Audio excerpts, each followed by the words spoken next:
Hi friends, నా పేరు Raju, senior Indian polity ఫ్యాకల్టీని. సో ఆన్లైన్ క్లాసులకు సంబంధించినటువంటి యూట్యూబ్ ఛానల్ ద్వారా ఇండియన్ పాలిటిక్స్ సంబంధించినటువంటి నా వంతుగా గ్రూప్ 2 ప్రిపేర్ అయ్యేటటువంటి అభ్యర్థులకి మరియు అదేవిధంగా ఎస్ఐ కానిస్టేబుల్ ప్రిపేర్ అయ్యేటటువంటి అభ్యర్థుల కోసం నేను యూట్యూబ్ ఛానల్ ద్వారా మీ ముందుకు రావడం జరుగుతుంది. సో ముందుగా ఇండియన్ పాలిటిక్స్ సంబంధించినటువంటి సిలబస్ని మనం గ్రూప్ 2 పరంగా చూడవచ్చు, లేదంటే ఒకసారి ఎస్ఐ కానిస్టేబుల్ పరంగా చూసినా మనం ఒకసారి సిలబస్ని ఒకసారి అవగాహన చేసుకుంటే ఆ సిలబస్ నుండి అంటే ఆ సిలబస్లో ఉన్నటువంటి టాపిక్స్ ఏంటి, ఏ టాపిక్ని మనం చదివితే అత్యధికంగా మార్కులు పొందవచ్చు అనేటువంటి దాన్ని ముందుగా తెలుసుకుందాం. సో ముందుగా ఇండియన్ పాలిటిక్స్ సంబంధించిన దాంట్లో భారత రాజ్యాంగం, రాజకీయ వ్యవస్థ, భారత రాజ్యాంగం, రాజకీయ వ్యవస్థ. ఈ భారత రాజ్యాంగం, రాజకీయ వ్యవస్థ అనేది మనకి గ్రూప్ 2లో తెలంగాణ అండ్ ఆంధ్రప్రదేశ్ సంబంధించినటువంటి విద్యార్థులకు గ్రూప్ 2లో సెకండ్ పేపర్లో తెలంగాణ వారికి అయితేనేమో 50 మార్కులు కేటాయించడం జరిగింది. అదేవిధంగా Andhra Pradesh public service commission group 2కు సంబంధించిన సిలబస్లో 75 మార్క్స్ ఇండియన్ పాలిటిక్స్ కేటాయించడం జరిగింది. సో దీంట్లో ఇండియన్ పాలిటిక్స్ సంబంధించినటువంటి దాంట్లో మనం అత్యధికంగా మార్కులు పొందాలి అంటే మనం ముందుగా ఏ టాపిక్స్ని చదవాలి, అదేవిధంగా జనరల్ స్టడీస్ పరంగా చూసినా మనకి వెయిటేజ్ అనేది ఎక్కువగా పాలిటిక్స్ సంబంధించినటువంటి అంటే కరెంట్ పాలిటీ అంశాలు కావచ్చు, గతంలో జరిగినటువంటి పాలిటిక్స్ సంబంధించినటువంటి అంశాలు కావచ్చు, అన్నిటినీ ఒకసారి చూస్తే ముందుగా మనం భారత రాజ్యాంగం, రాజకీయ వ్యవస్థ అంటున్నాం. భారత రాజ్యాంగం, రాజకీయ వ్యవస్థకు సంబంధించినటువంటి దాంట్లో సిలబస్ని ఒకసారి మనం చూస్తే ఒకసారి గమనించినట్లయితే ముందుగా ఫస్ట్ వచ్చేసరికి భారత రాజ్యాంగ పరిణామ క్రమం, రాజ్యాంగ పరిణామ క్రమం. భారత రాజ్యాంగ పరిణామ క్రమంలో మళ్ళీ 4 సబ్ టాపిక్స్ ఇవ్వడం జరిగింది. ఈ 4 సబ్ టాపిక్స్ ఏంటి అది కూడా తెలుసుకుందాం. ముందుగా ఫస్ట్ వన్ వచ్చేసరికి ఇక్కడ చార్టర్ చట్టాలండి, చార్టర్ చట్టాలు. రెండవది కౌన్సిల్ చట్టాలు.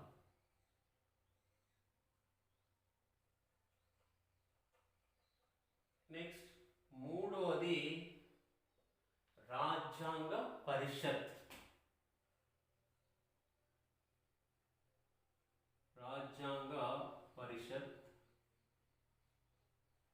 అండ్ నాలుగవది ప్రవేశిక. సో ఈ 4 సబ్ టాపిక్స్ మనం తెలుసుకోగలిగితే రాజ్యాంగ పరిణామ క్రమం అనేటువంటి యూనిట్ కంప్లీట్ అవుతుంది. నెక్స్ట్ రెండవది మనకి ఇక్కడ రెండో టాపిక్ ఏంటి అన్నప్పుడు సెకండ్ యూనిట్గా భారత భూభాగం. ఇక్కడ భారత భూభాగం అనగానే భారతదేశంలో ఉన్నటువంటి రాష్ట్రాలు కావచ్చు, కేంద్ర పాలిత ప్రాంతాలకు సంబంధించినటువంటి అంశాలన్నీ కూడా ఇక్కడ మనకి తెలిసాయండి. ఆర్టికల్ నెంబర్ 1 to 4 అండి. అంటే భారత భూభాగం గురించి తెలిపేటటువంటి ఆర్టికల్స్ ఏదంటప్పుడు ఆర్టికల్ 1 to 4 వరకు తెలిపేటటువంటి ఆర్టికల్స్ అన్నీ కూడా భారత భూభాగాన్ని గురించి తెలియస్తాయి. నెక్స్ట్ ఇక్కడ దీని తర్వాత వచ్చేటటువంటి టాపిక్ పౌరసత్వం, సిటిజన్షిప్. పౌరసత్వానికి సంబంధించిన దాంట్లో ఇండియన్ సిటిజన్షిప్ అంటే భారత పౌరసత్వాన్ని పొందేటటువంటి విధానం ఏంటి, అదేవిధంగా భారత పౌరసత్వాన్ని పొందేటటువంటి వారు ఏ ఆర్టికల్స్ తెలిపేటటువంటి ఆర్టికల్స్ ఏంటంటే 5 to 11 అండి. భారత పౌరసత్వం గురించి తెలిపేటటువంటి articles 5 to 11. Next 4th chapter వచ్చేసరికి ఇక్కడ ప్రాథమిక హక్కులు అంటే ఇండియన్ పాలిటికే ఒక గుండెకాయ. ఇది ప్రాథమిక హక్కులు అనేవి వివిధ కాంపిటిటివ్ రకాలకు సంబంధించినటువంటి వాటిలో అత్యధిక మార్కులు వచ్చేటటువంటి టాపిక్. అదేవిధంగా అత్యధికంగా మనకి స్కోరింగ్ చేసేటటువంటి అంశం కూడా ప్రాథమిక హక్కులకు సంబంధించిందే. ఇక్కడ 12 to 35 అండి. ఆర్టికల్ నెంబర్ 12 నుంచి 35 వరకు తెలియజేసేది దేని గురించి తెలియజేసేవి? ప్రాథమిక హక్కుల గురించి. నెక్స్ట్ టాపిక్ ఏంటంటే ఇక్కడ ఆదేశిక సూత్రాలు.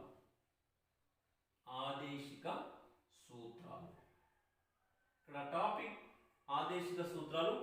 ఆదేశిక సూత్రాల గురించి తెలిపేటటువంటి ఆర్టికల్ నెంబర్స్ 36 నుంచి 51 అండి. 36 నుంచి 51 ఆర్టికల్ నెంబర్ 51 దేని గురించి తెలియజేస్తుంది? ఆదేశిక సూత్రాల గురించి తెలియజేస్తుంది. నెక్స్ట్ అదే విధంగా నెక్స్ట్ ఏంటంటే ఆదేశిక సూత్రాల తర్వాత ఉన్నటువంటి చాప్టర్ ఏంటి? ఆదేశిక సూత్రాల తర్వాత నెక్స్ట్ టాపిక్ ప్రాథమిక విధులు. ఏంటంటే ప్రాథమిక విధులు. ప్రాథమిక విధులకు సంబంధించినటువంటి 6th one ప్రాథమిక విధులు. సో ఆర్టికల్ నెంబర్ 51A ప్రాథమిక విధుల గురించి తెలియజేస్తుంది. నెక్స్ట్ దీని తర్వాత కేంద్ర ప్రభుత్వం అతిపెద్ద చాప్టర్. కేంద్ర ప్రభుత్వం ఆర్టికల్ నెంబర్ అండి 52 నుంచి 151 వరకు కేంద్ర ప్రభుత్వం గురించి తెలియజేసేటటువంటి ఆర్టికల్స్. దీంట్లో మళ్ళీ మనకి కేంద్ర ప్రభుత్వం అనగా 1 రాష్ట్రపతి, 2nd one ఉపరాష్ట్రపతి,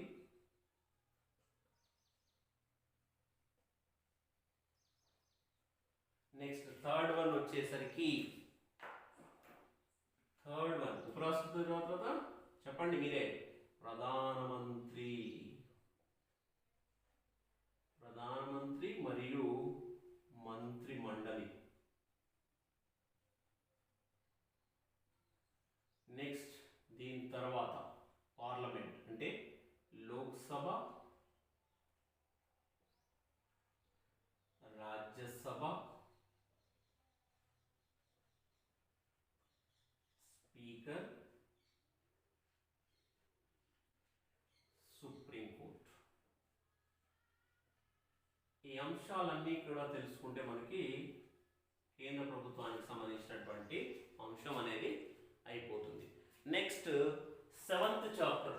దీని తర్వాత కేంద్ర ప్రభుత్వం తర్వాత వచ్చేటటువంటి చాప్టర్ ఏంటంటే రాష్ట్ర ప్రభుత్వం. రాష్ట్ర ప్రభుత్వానికి సంబంధించినటువంటి దాంట్లో రాష్ట్ర ప్రభుత్వానికి సంబంధించినటువంటి ఆర్టికల్ 152 to 237 ఆర్టికల్. సో దీంట్లో మళ్ళీ మనకి గవర్నర్, నెక్స్ట్ ముఖ్యమంత్రి అండ్ మంత్రి మండలి,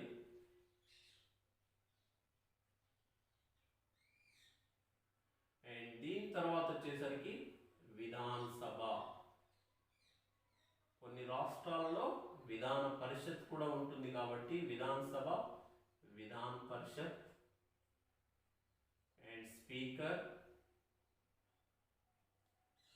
అండ్ దీని తర్వాత వచ్చేసరికి హైకోర్టు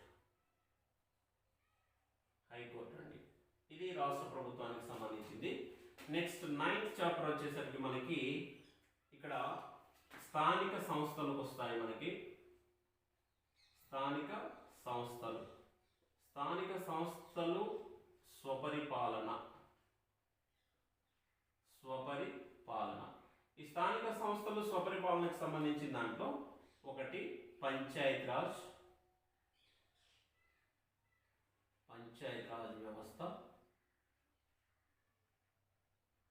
రెండవది మున్సిపాలిటీ,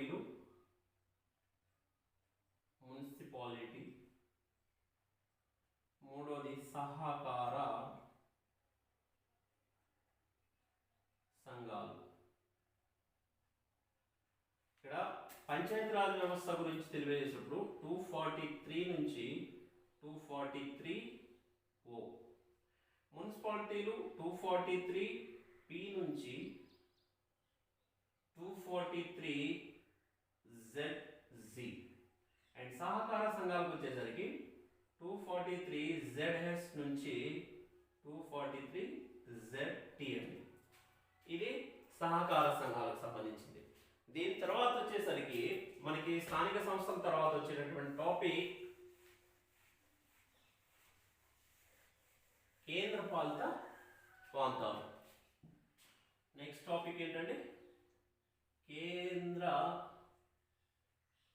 పాలిత ప్రాంతాలు.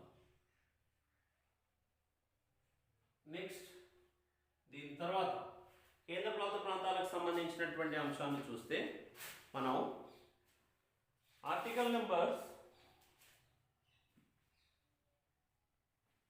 కేంద్ర పాలిత ప్రాంతాలకు సంబంధించినటువంటి దాంట్లో 239 నుంచి 242 అండి. 239 నుంచి 240 కేంద్ర పాలిత ప్రాంతాలకు సంబంధించినటువంటి. నెక్స్ట్ ఇక్కడ కేంద్ర రాష్ట్ర సంబంధాలు.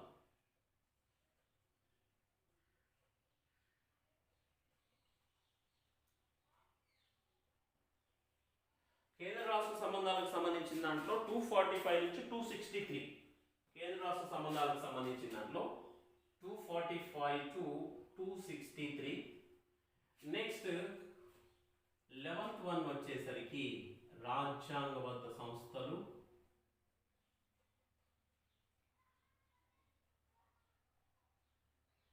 నెక్స్ట్ రాజ్యాంగేతర సంస్థలు.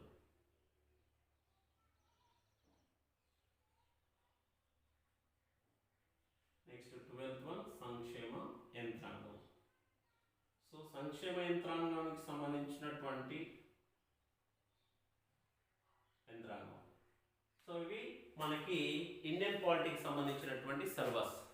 సో ఇండియన్ పాలిటిక్స్ సిలబస్ అయిపోయిన తర్వాత ముందుగా మనం అసలు పాలిటీ అంటే ఏంటి, ఈ పాలిటిక్స్ సంబంధించిన దాంట్లో సిలబస్ ఒకసారి చూసాం. ఈ సిలబస్ సంబంధించిన దాంట్లో మనం అసలు పాలిటీ అంటే ఏంటి, పాలిటీ అంటే ఏంటి, ఇండియన్ పాలిటీ అంటున్నాం పాలిటీ.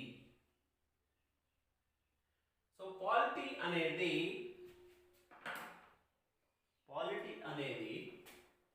అసలు దీనికి డెఫినేషన్ ఏంటంటే ఒక దేశ రాజకీయ వ్యవస్థ గురించి తెలిపేది పాలిటీ అండి.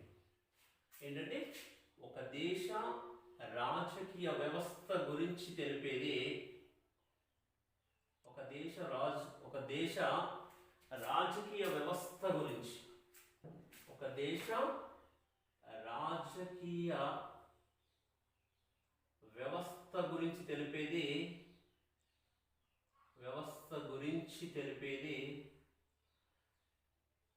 లేదా తెలియజేసే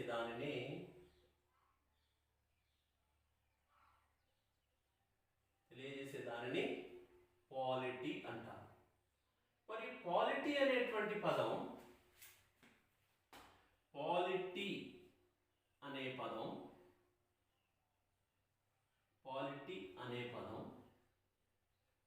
పొలిటియా అనే గ్రీకు పదం నుండి ఉద్భవించింది. ఏ పదం నుండి అండి? పొలిటియా అనే గ్రీకు పదం నుండి ఉద్భవించింది. మరి పొలిటియాకి అర్థం ఏంటి అన్నప్పుడు పొలిటియా అనగా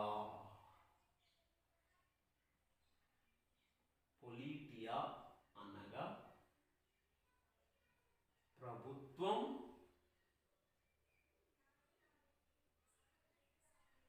లేదా రాజ్యాంగం. సో చూడండి,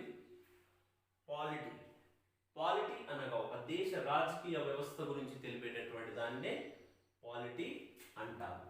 ఈ పాలిటీకి సంబంధించిన దాంట్లో పాలిటీ అనే పదం పొలిటియా అనేటువంటి గ్రీకు పదం నుండి ఉద్భవించింది. ఈ పొలిటియా అనేటువంటి పదానికి అర్థం ప్రభుత్వం లేదా రాజ్యాంగం అని చెప్తున్నాం. సో మనం ముందుగానే చెప్పుకున్నాం, భారత రాజ్యాంగం రాజకీయ వ్యవస్థ. రాజకీయం అన్నప్పుడు పొలిటికల్ వస్తుంది, అదేవిధంగా రాజ్యాంగం అన్నప్పుడు కాన్స్టిట్యూషన్ అంటున్నాం. సో పాలిటీ అనేటువంటి దానికి అర్థం ఏంటి అంటే ప్రభుత్వం లేదా రాజ్యాంగం అని చెప్తున్నాం. సో నెక్స్ట్ పాలిటీ తర్వాత రాజకీయాలు. నెక్స్ట్ ఏంటంటే పాలిటిక్స్, రాజకీయాలు. ఈ రాజకీయాలు మీన్స్ పాలిటిక్స్. పాలిటిక్స్ అనేటువంటిది ఇది కూడా గ్రీక్ పదమే. పాలిటిక్స్ అనేటువంటిది పోలీస్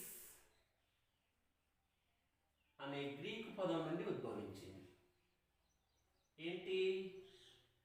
పాలిటిక్స్ అనేటువంటి పదం పోలీస్ అనే గ్రీకు పదం నుండి ఉద్భవించింది. సో ఇక్కడ చూడండి, పాలిటీ అనేదేమో పొలిటియా అనే గ్రీకు పదం నుండి ఉద్భవిస్తే, పాలిటిక్స్ అంటే రాజకీయాలు అనేది కూడా గ్రీకు పదం నుండి వచ్చింది. అది పోలీస్ అనేటువంటి గ్రీకు పదం నుండి ఉద్భవించింది. పోలీస్ అనే పదానికి అర్థం, పోలీస్ అనే పదానికి అర్థం రాజ్యం లేదా నగరం. సో చూడండి, పోలీస్ అనే గ్రీకు పదం నుండి ఉద్భవించింది పాలిటిక్స్. ఈ పాలిటిక్స్ అనే పదంలో ఇక్కడ పోలీస్ అనే పదానికి అర్థం ఏంటంటే రాజ్యం, సిటీ లేదా టౌన్, నగరం అని అర్థం. ఇక్కడ రాజ్యం అన్నాం అంటే ఇక్కడ పాలిటిక్స్ కి అండ్ పాలిటిక్ అవినాభావ సంబంధం అనేది కనిపిస్తుంది. సో ముందుగా తెలుసుకున్నటువంటి దాంట్లో పాలిటీ అనే దానికి అర్థం ఏంటి అన్నప్పుడు ప్రభుత్వం అని చెప్పాం. ఇక్కడ పాలిటిక్స్ అనే దానికి అర్థం ఏంటంటే రాజ్యం అని చెప్తున్నాం. అంటే పాలిటిక్స్ అనేది దేని నుంచి ఉద్భవించింది? పోలీస్ అనే గ్రీక్ పదం నుండి ఉద్భవించింది. ఈ పోలీస్ అనే పదానికి అర్థం ఏంటంటే రాజ్యం అని చెప్తున్నాం. సో నెక్స్ట్ ఇప్పుడు మనం తీసుకునేటటువంటి టాపిక్ ఏంటంటే రాజ్యం. ఏంటంటే రాజ్యం. ఇక్కడ నుంచి చాలా ఇంపార్టెంట్ అండి, మనకి ఖచ్చితంగా 1 మార్క్ క్వశ్చన్ ఖచ్చితంగా వస్తుంది. సో రాజ్యం అనగా రాజకీయంగా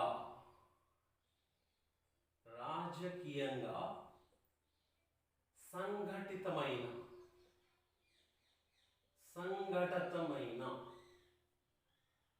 ప్రజా సమూహాన్ని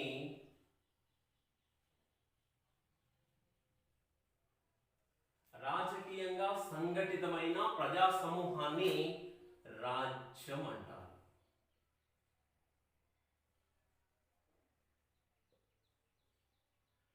రాజకీయంగా సంఘటితమైన ప్రజా సమూహాన్ని రాజ్యం అంటారు. అయితే రాజ్యానికి డెఫినేషన్ చెప్పాము. ఇక రాజ్యానికి ఉండేటటువంటి లక్షణాలు ఎన్ని అన్నప్పుడు 4 లక్షణాలు ఉంటాయండి. రాజ్యానికి ఉండే లక్షణాలు 4. రాజ్యంకు ఉండే లక్షణాలు 4. ఇది చాలా ఇంపార్టెంట్. ఒక రాజ్యానికి ఉండేటటువంటి లక్షణాలు ఎన్ని? 4. అవి ఏంటి అన్నప్పుడు 1 ప్రజలు, 2వది ప్రదేశం, 3వది ప్రభుత్వం, 4వది సార్వభౌమాధికారం.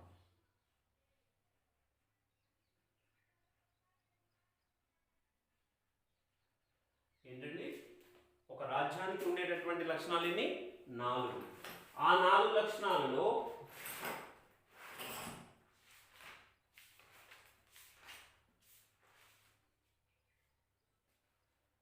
రాజ్యానికి ఉండేటువంటి లక్షణాలు ఎన్ని అనుకున్నాం? 4.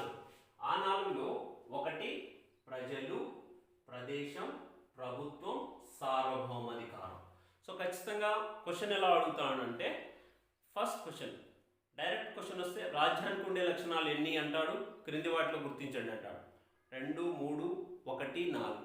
ఆప్షన్ ఏ 2 అంటాడు, ఆప్షన్ బి 1 అంటాడు, ఆప్షన్ సి 4 అంటాడు, ఆప్షన్ డి 3 అంటాడు.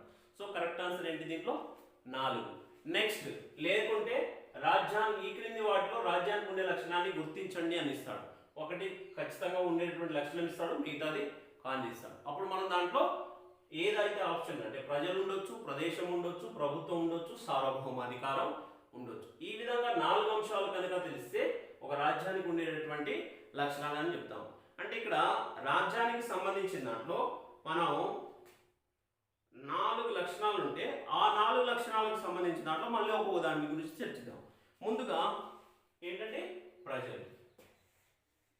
ముందుగా ప్రజలు.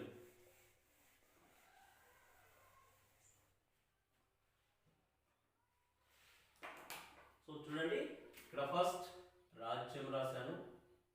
రాజ్యానికి ఉండే లక్షణాలు ఎన్ని అనుకున్నప్పుడు 4 తెలుసుకున్నాము. 1 ప్రజలు, పీపుల్స్. రెండవది ప్రదేశం, ఓకే. మూడవది ప్రభుత్వం అనుకున్నాము. నాలుగవది సార్వభౌమాధికారం.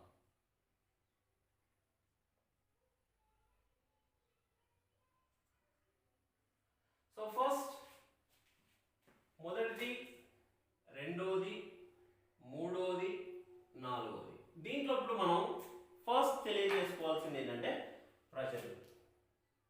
ఎవరి గురించి తెలుసుకోవాలండి? ప్రజలు. ఎస్, ప్రజలు. రాజ్యం అనేది ఒక మానవ సంస్థ. రాజ్యం అనేది ఏంటండి? ఒక మానవ సంస్థ. రాజ్యం అనేది ఒక మానవ సంస్థ. సో రాజ్యం అనేది దేంతో నిర్మితమై ఉంటుంది? మానవులతో. మానవ సంస్థ అని చెప్పినప్పుడు ప్రజలు లేనిదే రాజ్యం లేదు. సో ఇక్కడ మానవ అన్నప్పుడు మానవుడు అంటే ప్రజలు లేనిదే రాజ్యం అనేది లేదు అని తెలుస్తుంది. ప్రజలు లేనిదే రాజ్యం లేదు అని అర్థం. అంటే రాజ్యానికి ఉండే మొదటి లక్షణం ఏంటి అన్నప్పుడు ప్రజలు. రాజ్యానికి ఉండే మొదటి లక్షణం ప్రజలు. రెండవ లక్షణం, రాజ్యానికి మొదటి లక్షణం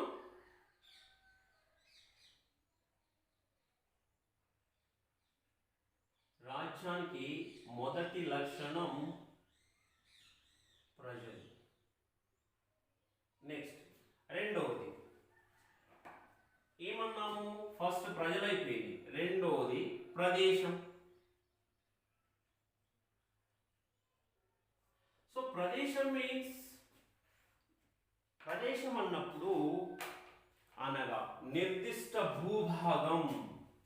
ప్రదేశం అనగా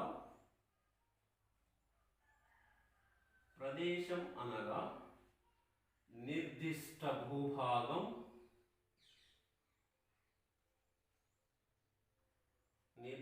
భూభాగం, అదేవిధంగా నిర్దిష్ట సరిహద్దులు, బౌండరీస్, సరిహద్దులు కలిగినటువంటి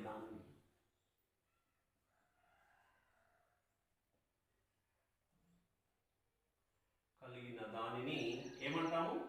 ప్రదేశం అంటాం.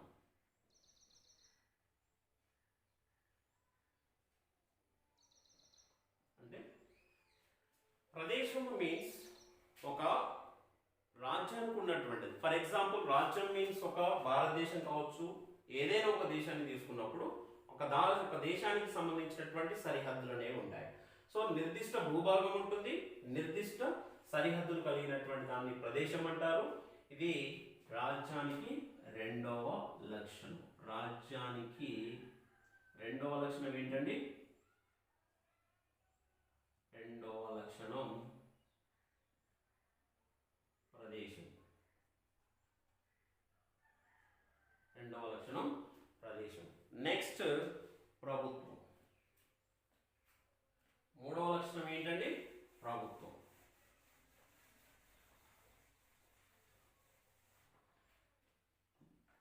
మూడవ లక్షణం ప్రభుత్వం.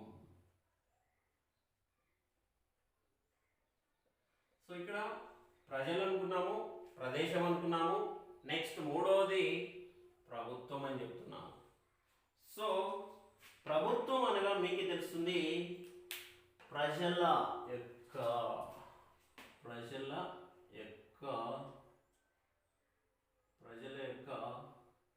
కనీస అవసరాలను తీర్చుతూ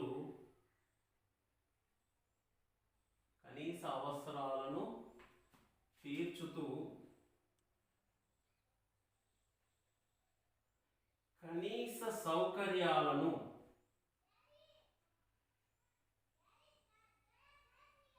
కనీస అవసరాలను తీరుస్తూ కనీస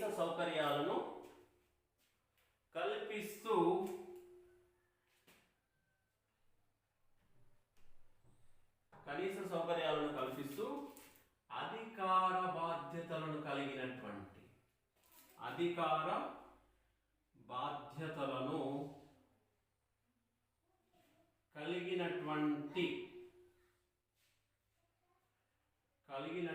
దానిని అధికార బాధ్యతలు కలిగినటువంటి వ్యక్తుల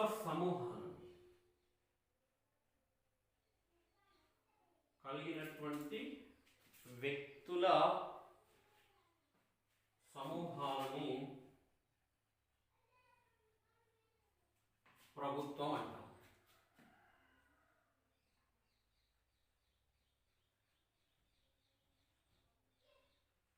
ప్రజల యొక్క కనీస అవసరాలను తీర్చుతూ కనీస సౌకర్యాలను కల్పిస్తూ అధికార బాధ్యతలు కలిగినటువంటి వ్యక్తుల సమూహాన్ని ప్రభుత్వం అని అంటారు.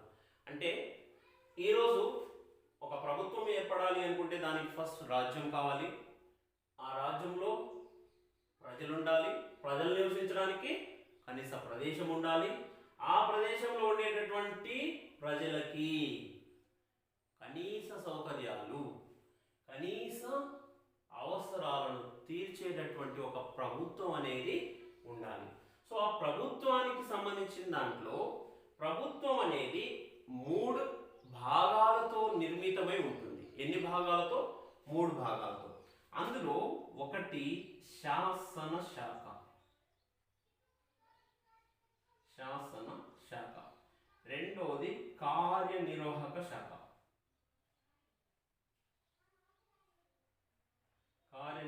శాఖ, మూడవది న్యాయ శాఖ.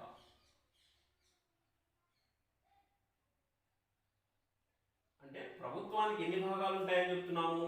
3 భాగాలు ఉంటాయి. అందులో ఒక ప్రభుత్వానికి సంబంధించిన దాంట్లో శాసన శాఖ, కార్యనిర్వాహక శాఖ, న్యాయ శాఖ. శాసన శాఖ శాసనాలను చేస్తుంది, కార్యనిర్వాహక శాఖ వాటిని పర్యవేక్షిస్తుంది, పరిపాలనకు సంబంధించినటువంటి దాన్ని పర్యవేక్షిస్తుంది. న్యాయ శాఖ అంటే శాసన శాఖ అండ్ కార్యనిర్వాహక శాఖ చేసేటటువంటి పరిపాలనకు సంబంధించిన అంశాలపై న్యాయ సమీక్ష చేస్తుంది న్యాయ శాఖ. అంటే ఒక ప్రభుత్వానికి సంబంధించినటువంటి భాగాలు ఎన్ని అన్నప్పుడు 3 భాగాలు: శాసన శాఖ, కార్యనిర్వాహక శాఖ, అదేవిధంగా న్యాయ శాఖ. అయితే ప్రభుత్వంలో ప్రధాన భాగాలైనటువంటి శాసన శాఖ చట్టాలను చేస్తే, కార్యనిర్వాహక శాఖ పరిపాలన చేస్తుంది. అంటే శాసన శాఖ అనే దాన్నేమో చట్టాలను చేస్తే, కార్యనిర్వాహక శాఖనేమో పరిపాలనకు సంబంధించినటువంటి, అదేవిధంగా న్యాయ శాఖ న్యాయ సమీక్ష చేస్తుంది. సో ఇలా చేసినటువంటి ఒకరి అధికారాలలో ఒకరు జోక్యం చేసుకోరాదని ద స్పిరిట్ ఆఫ్ లా అనే గ్రంథంలో మాంటెస్క్యూ అనేటువంటి ప్రముఖ సిద్ధాంతి పేర్కొన్నారండి. అంటే ఒక ప్రభుత్వంలో ప్రధాన భాగాలైనటువంటి శాసన శాఖ శాసనాలను చేస్తుంది, కార్యనిర్వాహక శాఖ పరిపాలనకు సంబంధించిన అంశాలను పర్యవేక్షిస్తుంది. అండ్ న్యాయశాఖ న్యాయ సమీక్ష చేస్తుంది. ఒకరి అంశాలలో అంటే ఒకరి అధికారాలలో ఒకరు జోక్యం చేసుకోరాదని ఎవరు? మాంటెస్క్యూ. అంటే ఏ గ్రంథంలో పేర్కొన్నాడు అతను? The spirit of law. The spirit of law అనే గ్రంథంలో మాంటెస్క్యూ అనేటువంటి వ్యక్తి పేర్కొన్నాడండి. సో ఏం రాశాడు ఇతను? ద స్పిరిట్ ఆఫ్ లా అంటే అధికార విభజన సిద్ధాంతం, అధికారాల విభజన సిద్ధాంతాన్ని ఎవరు రాశారంటే మాంటెస్క్యూ రాశారండి. ఎవరు? మాంటెస్క్యూ. ఏ గ్రంథం అది? అధికారాల విభజన సిద్ధాంతం. దానిని ఇంగ్లీష్లో ద స్పిరిట్ ఆఫ్ లా అనేటువంటి గ్రంథం అంటారు. అయితే ఇక్కడ ద శాసన శాఖని మొదటి ఎస్టేట్ అని, శాసన శాఖని మొదటి ఎస్టేట్ అని, అండ్ కార్యనిర్వాహక శాఖని రెండవ ఎస్టేట్ అని, శాసన శాఖని ఏ ఎస్టేట్? మొదటి ఎస్టేట్. శాసన శాఖను మొదటి ఎస్టేట్.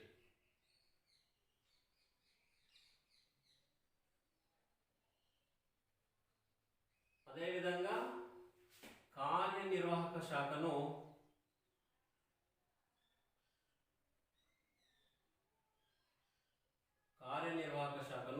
రెండవ ఎస్టేట్.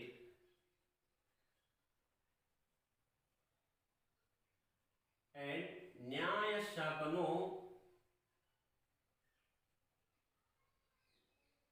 మూడవ ఎస్టేట్ అని,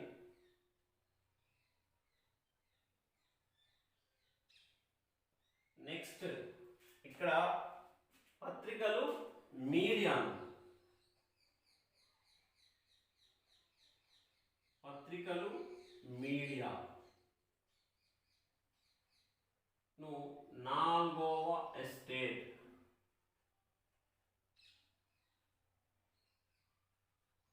నెక్స్ట్ ఐదవ ఎస్టేట్ అని దేన్ని అంటారంటే సామాజిక మాధ్యమాలండి. అంటే సోషల్ మీడియాను ఐదవ ఎస్టేట్ అని అంటారు. సోషల్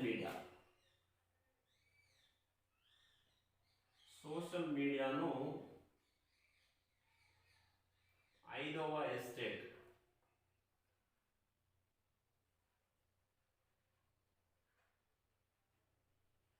అని అంటారు. అంటే ఇప్పుడు ప్రజెంట్ ఎక్కువగా గతంలో మనం చూసాము, ప్రభుత్వానికి సంబంధించినటువంటి ఏదైనా అంశాలపై ప్రజలకు తెలియజేయడం, మంచైన చెడైన అంశాలను తెలియజేయడం కోసం news papers and electronic media అనేది ఉండేది. సో న్యూస్ పేపర్స్, ఎలక్ట్రానిక్ మీడియాను నాలుగో ఎస్టేట్ అని పేర్కొన్నారు. అండ్ ఈ మధ్య కాలంలో మనకు వచ్చినటువంటి అంటే social media means Facebook, tweeters, అదే ఇంకా వాట్సాప్ సంబంధించినటువంటి ఈ మధ్య వచ్చింది కాబట్టి సోషల్ మీడియాని ఐదవ ఎస్టేట్ అని అంటున్నారు. ఏ ఎస్టేట్ అంటున్నారండి? ఐదవ ఎస్టేట్. అంటే ప్రజెంట్ ఇక్కడ మనకి క్వశ్చన్ దీని నుంచి కూడా అడిగే అవకాశం ఉంటుంది.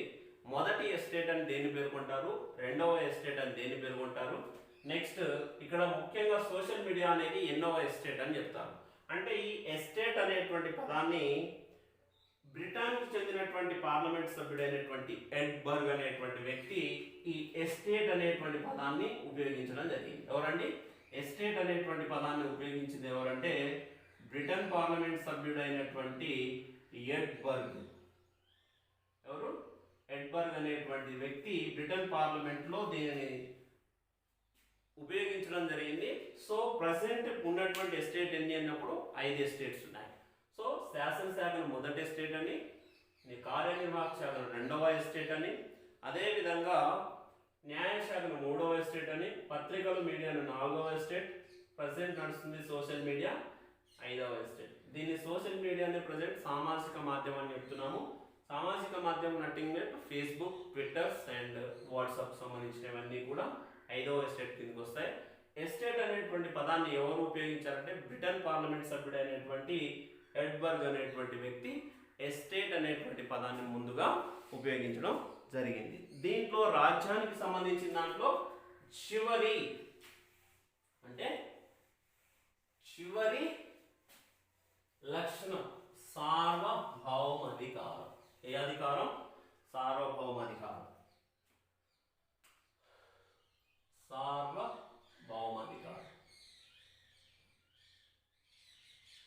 లక్షణం ఇది రాజ్యానికి 4వ లక్షణం అండి.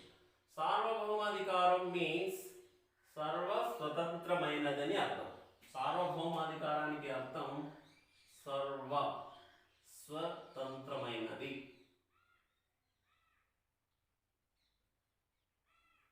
అని అర్థం. అయితే సార్వభౌమాధికారం అనేటువంటి దాన్ని ఇంగ్లీష్లో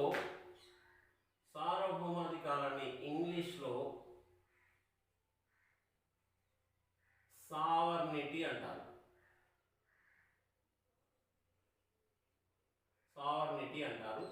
ఈ సావర్నిటీ అనే పదం సూపర్ నాస్ అనేటువంటి పదం నుండి ఉద్భవించిందండి. దేని నుంచి? సూపర్ నాస్ అనేటువంటి పదం నుంచి.